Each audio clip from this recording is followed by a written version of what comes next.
అప్పులతోని ఎస్కేప్లు అవుతారు చాలా మంది.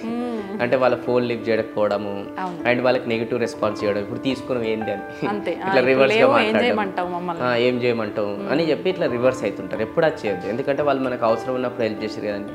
సో అట్లాంటప్పుడు వాళ్ళకి పాజిటివ్ రెస్పాన్స్ ఇవ్వాలి, మన పరిస్థితి ఏముందో క్లియర్గా చెప్పుకోవాలి. ఇంకా కొంతమంది చెప్పుకోవడానికి నామోషిగా ఫీల్ అయ్యి ఫోన్లో ఎత్తారు, గట్టిగా మాట్లాడి బ్లాక్ చేసేస్తారు. ఇంకా ఇంటికి వెళ్తే కూడా లేరు అని చెప్పు అని చెప్తారు. ఇది బ్యాడ్ రెస్పాన్స్, చాలా బ్యాడ్ రెస్పాన్స్. దీని పరిణామం నెక్స్ట్ వాళ్ళు తిట్టుకుంటారు కదా, అది పిల్లల పైన కూడా పడుతుంది, అలా లైఫ్ పైన పడుతుంది, తెలియదు. సో అందుకోసం రెస్పాన్స్ అనేది ఇవ్వాలి. ఇప్పుడు కాదు ఇప్పుడు అవుతుంది అని కూడా చెప్పాలి.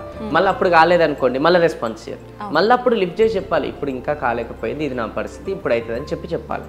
రెండో టిప్, వినని వాళ్ళు కూడా చాలా మంది ఉంటారు కదా, చెప్పినా వినని వాళ్ళు ఉంటారంటే అది వాళ్ళ క్యారెక్టర్.